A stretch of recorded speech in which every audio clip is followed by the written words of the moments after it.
Queridos, boa noite, graças a Deus, amém? Amém. Amém, mais ou menos, né? Quem não jantou aqui, levanta a mão assim. Para ninguém bater a sua hora assim. Então, fica com o seu coração aberto, que você administrar o teu coração. Deus para quem está do seu lado. É bom revê-los, culto de Santa Ceia. Eu sei que Deus tem uma palavra no nosso coração. Eu quero convidar você a abrir a sua Bíblia comigo no Evangelho de Mateus. Evangelho de Mateus, capítulo número 26.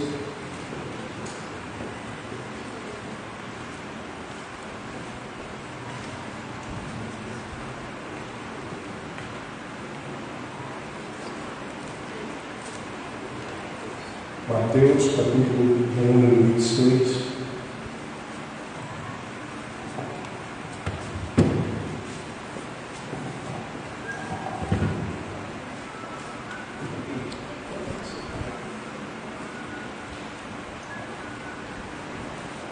Não vou tropeçar nesse negócio aqui de trás para a gente convida. Jesus amado. Mateus, capítulo número 26, versículo de número 36. Calma, isso é normal, isso acontece nas melhores famílias, né? Evangelho de Mateus, capítulo de número 26, versículo de número 36. Amém? Então Jesus foi com seus discípulos para um lugar chamado Getsemane e lhes disse: sentem-se aqui enquanto vou ali orar. Levando consigo Pedro e os 2 filhos de Zebedeu, começou a entristecer-se e a angustiar-se. E disse-lhes então: a minha alma está profundamente triste, numa tristeza mortal. Fiquem aqui e vigiem comigo. Em isso, então, um pouco mais adiante, prostrou-se com o rosto em terra e orou: meu Pai, se possível, afasta de mim este cálice, contudo não seja como eu quero, mas sim como tu queres. Depois voltou aos seus discípulos e os encontrou dormindo. Vocês não puderam vigiar comigo nem uma só hora? Perguntou ele a Pedro: vigiem e orem para que não caiam em tentação.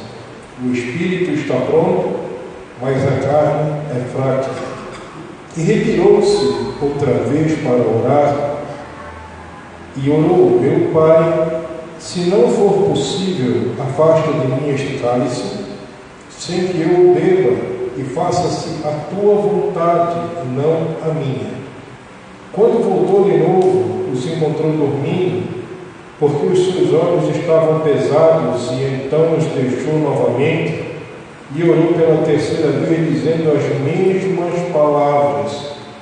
Depois voltou aos discípulos e lhes disse: vocês ainda dormem e descansam? Chegou a hora, eis que o Filho do Homem está sendo entregue nas mãos dos pecadores. Levantem-se e vamos. Aí vem aquele que me trai. Amém? Amém. Vamos orar, vamos falar com Deus.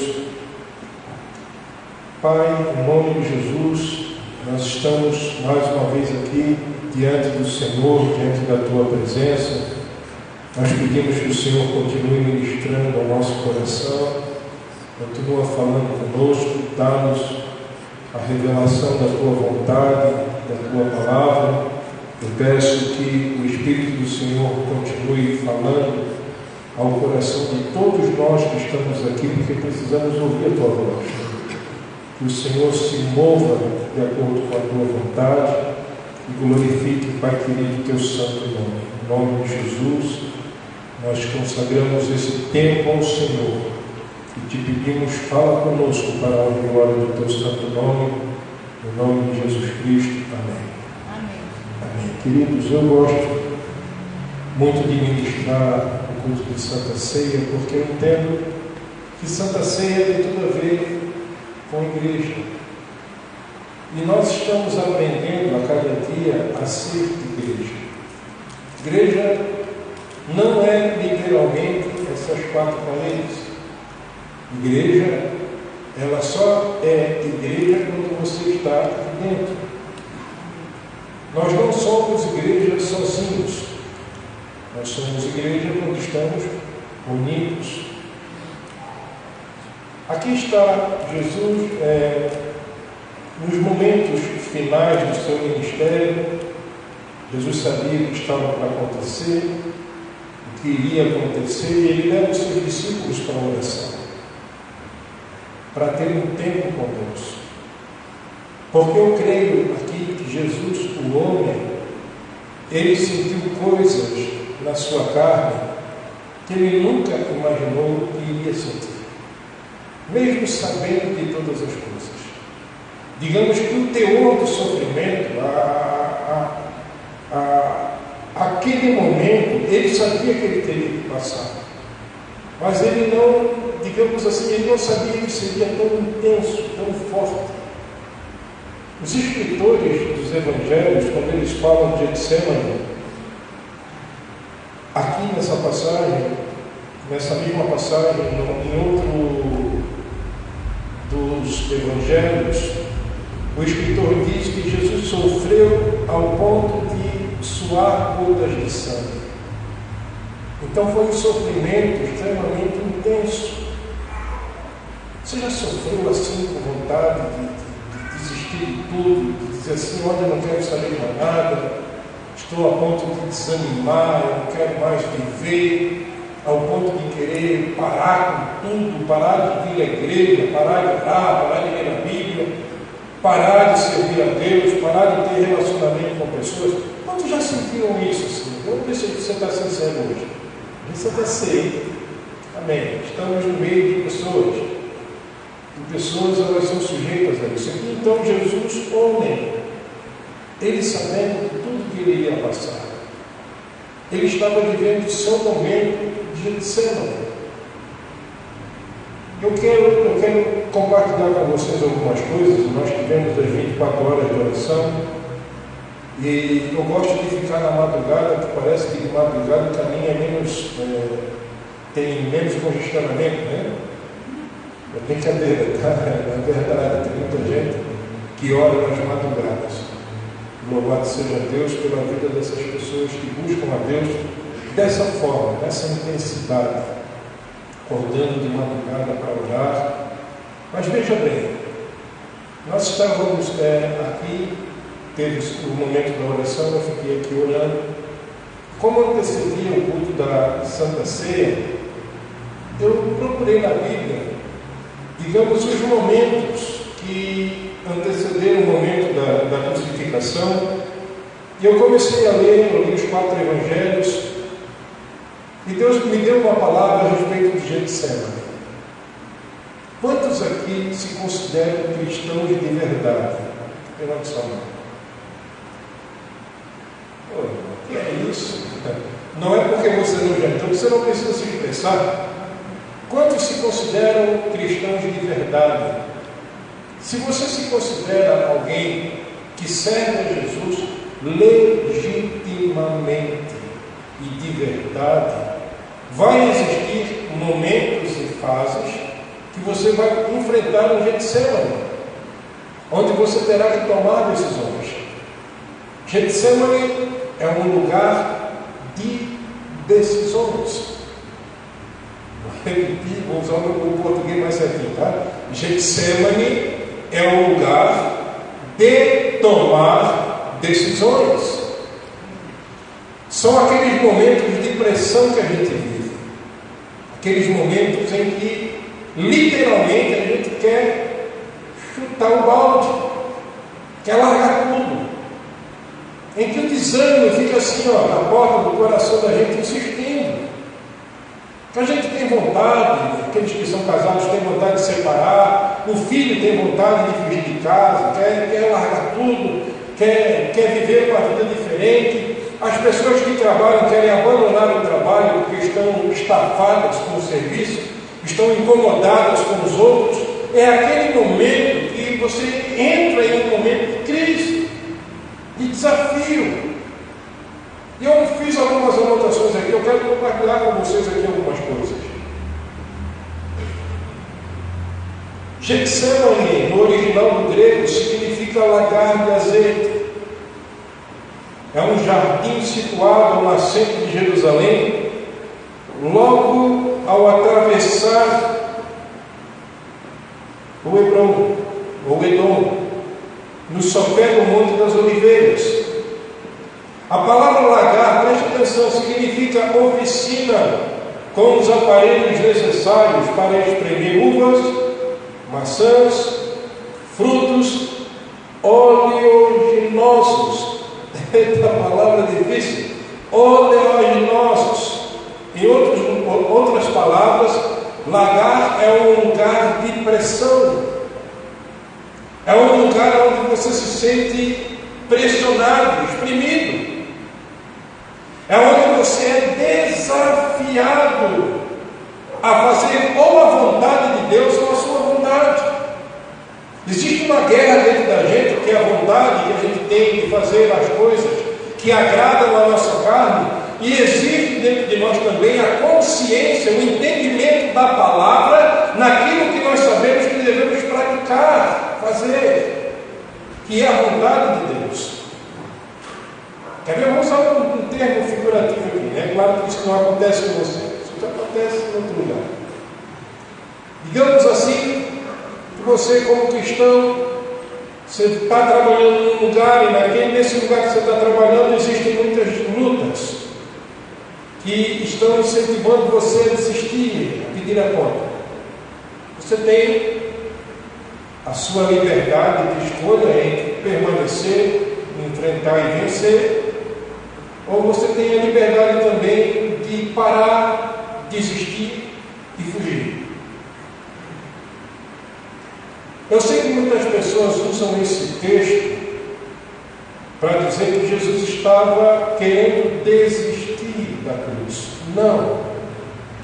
Ele sabia para o que ele havia vindo. Ele sabia que a morte de cruz o esperava. Quando ele sai da cidade que ele está indo em direção de Jerusalém, ele diz assim: olha, eu preciso ir, e aquele que vai vir contra mim, ele já está lá, eu não vou desistir. O Evangelho de Lucas diz que quem olhava para a fisionomia, o rosto de Jesus, sabia que literalmente ele iria fazer aquilo que ele havia dito, ele estava decidido. Havia uma decisão de coração. Pessoas indecisas, elas fogem dos problemas, das lutas. Quando você fica indeciso a respeito de algo, a tendência é fugir. Eu não quero saber muito disso aqui, então eu largo mão, eu saio. As pessoas abandonam relacionamentos, abandonam serviços, trabalhos que Deus deu a elas por causa dos problemas que vêm como uma pressão para de alguma forma levar você a praticar aquilo que você sabe que está na palavra de Deus que você tem que fazer.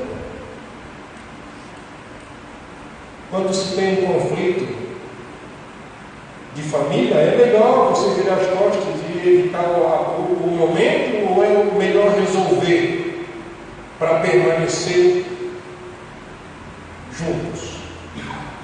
Qual é a melhor decisão? Mas aí, o que acontece com a gente? O próprio Senhor Jesus disse isso: se for possível, passa de mim esse cálice. Essa praga é um cálice na minha vida. Então, o que eu vou fazer? Eu vou largar. Porque a nossa tendência é fugir. É por isso que eu tenho que discernir a vontade de Deus para a minha vida, para que eu não dê passos errados. E nesses passos errados eu confundi a vontade de Deus com a minha vontade. Então a vontade de Deus é que não seja feita a minha vontade, mas a dele. Não foi essa a oração de Jesus? Pai, se possível for, passa de mim esse momento. Me livra disso, Senhor. Tira eu dessa guerra. Não é mais fácil a gente parar, evitar a batalha, evitar o confronto, evitar o momento?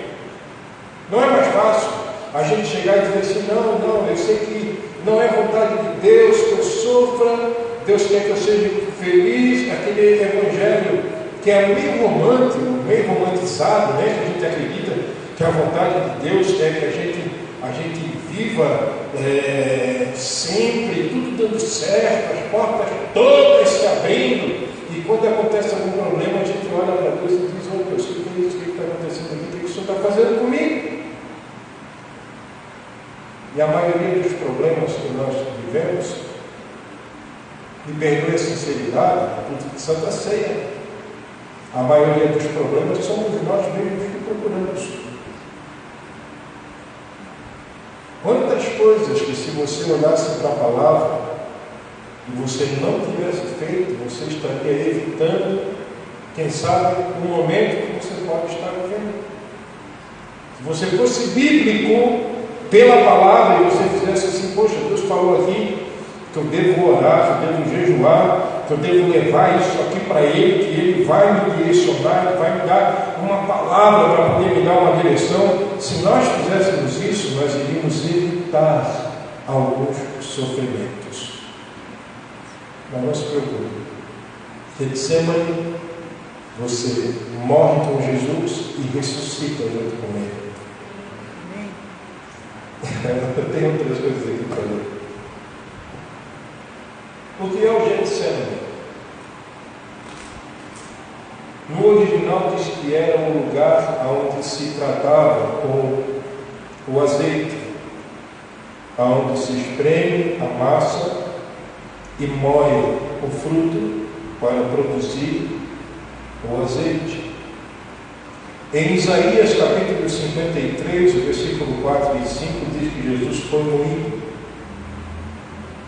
com o azeite. Tipos de Cristo: vinha, videira, oliveira, fruto. Lucas 1,42 diz que quando Isabel olha para Maria, ela saúda Maria dizendo: bendito é o fruto do teu ventre, reconhecendo Jesus como fruto, falando assim do destino daquilo que iria acontecer. Getsemane não foi um lugar onde Jesus foi uma só vez na vida dele, lá em Jerusalém. Era um lugar onde ele acostumava ir sempre. Oração. Quer ver uma coisa que eu quero trazer no seminário? Quando você está com um problema, o que você faz? Você ora ou você vive pedindo oração? Pergunta para quem está do seu lado. Você ora ou vive pedindo oração? Pergunta.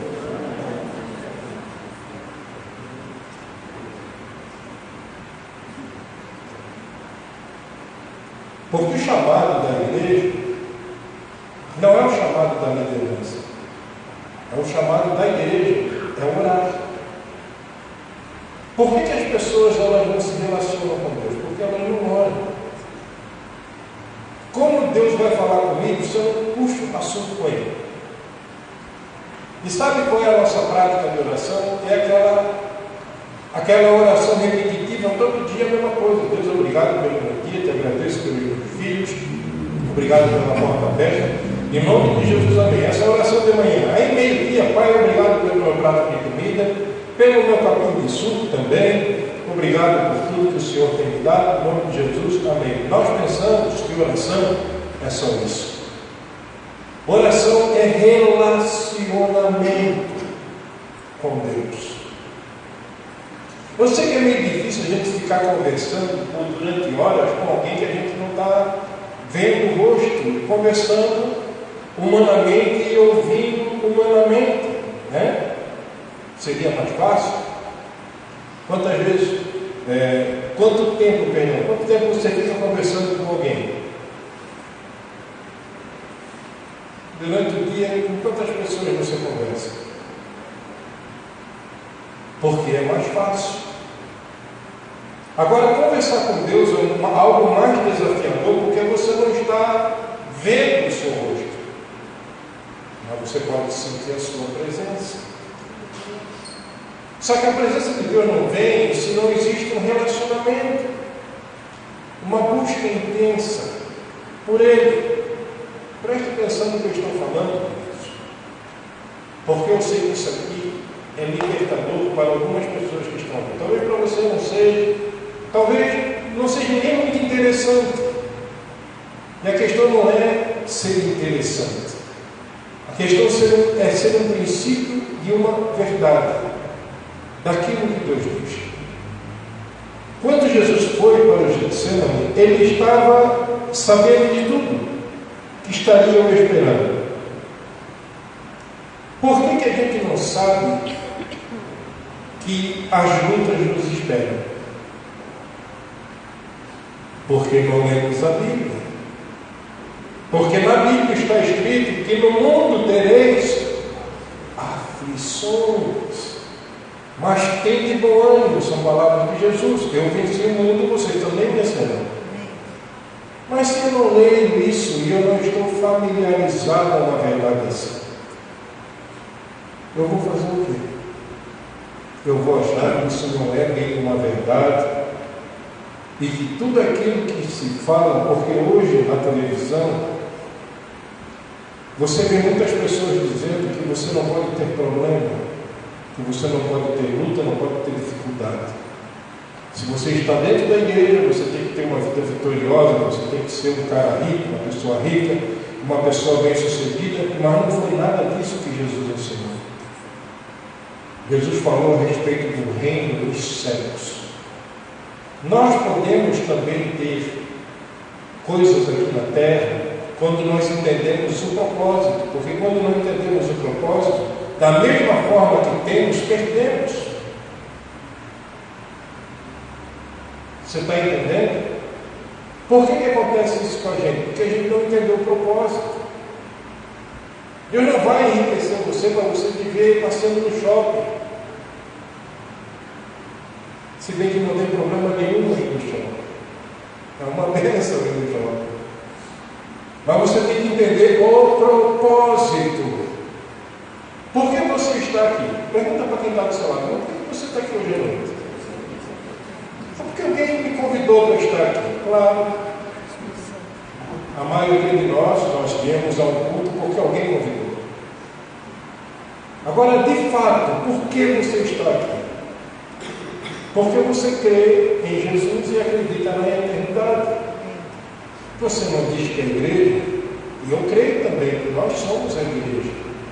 Mas a igreja precisa entender essas fases e precisa buscar dentro da Bíblia entender qual é a vontade de Deus para a sua vida.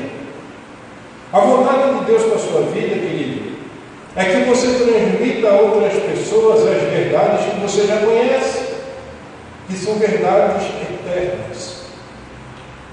Você está entendendo?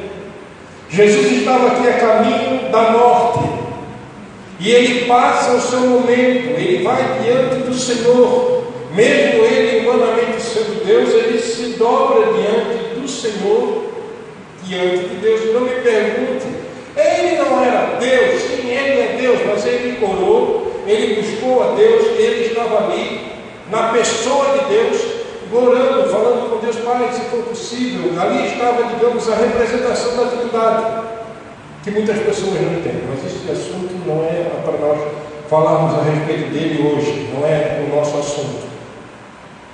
Mas está ele ali, e ele fala, Pai, que não se faça a minha vontade, porque naquele momento de aflição e de dor, ele pode até ser tentado a desistir. Como todos nós somos tentados a muitas coisas. É claro, eu não quero dizer que talvez seja esse o seu caso. Você está aqui, você está sendo tentado a desistir. Desanimado. Estou aqui porque nem sei por que estou aqui. Na verdade, eu saí, fui andando e entrei aqui, não sei nem o que eu estou fazendo aqui dentro. Preste atenção no que eu vou lhe dizer, querido. Deus Ele não nos promete tirar-nos da fornalha, mas Ele entra conosco na fornalha. Ele não tira o Getsemane do seu caminho, mas Ele está lá contigo, te dando força.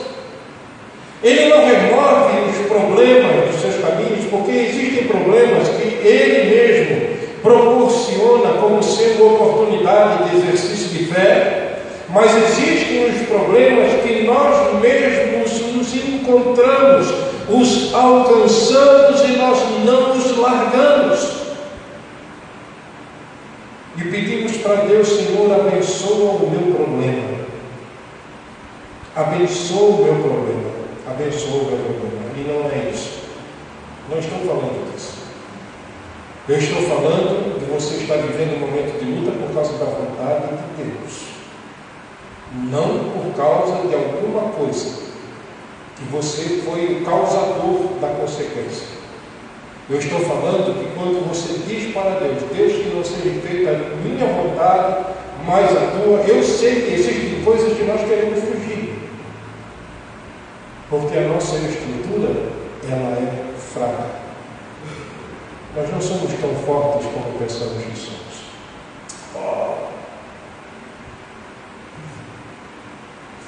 Meu Deus! Nós deveríamos pedir ao Senhor que o Senhor abrisse os nossos olhos nesses momentos de guerra, para nós discernirmos quem de fato está reinando dentro de nós. Como hoje é o culto de Santa Ceia, onde nós vamos lembrar do que passou pelo Getsemane e consumou-se na cruz, seria necessário e importante a gente refletir sobre isso dentro do nosso coração, e nós temos de fato uma aliança genuína e verdadeira com Deus. Porque o que te faz, o que te sustenta no Getsemane, não deixa você olhar para trás ou fugir do problema, é essa oração: Senhor, que não seja feita a minha vontade, mas a tua. Diga para quem está do seu lado: Deus tem a vontade dele sobre a sua vida. Agora olhe para mim. A questão é o quanto você está disposto a dizer isso para Ele: que não seja feita a minha vontade, mas sim a sua vontade. Nós temos Santa Ceia nessa noite. Eu não vou demorar, eu vou terminar mais cedo, para a gente poder participar todos desse momento. Mas eu gostaria que você levasse muito a sério o que você ouviu hoje. Você pode estar vivendo um Getsemane e você tem que discernir o porquê. Será que eu estou aqui pela vontade de Deus ou eu entrei aqui pela minha vontade? Mas mesmo no Getsemane você pode orar a Deus e falar isso aí: Senhor, que não seja feito a minha vontade, mas a tua vontade. Amém? Vamos ficar de pé.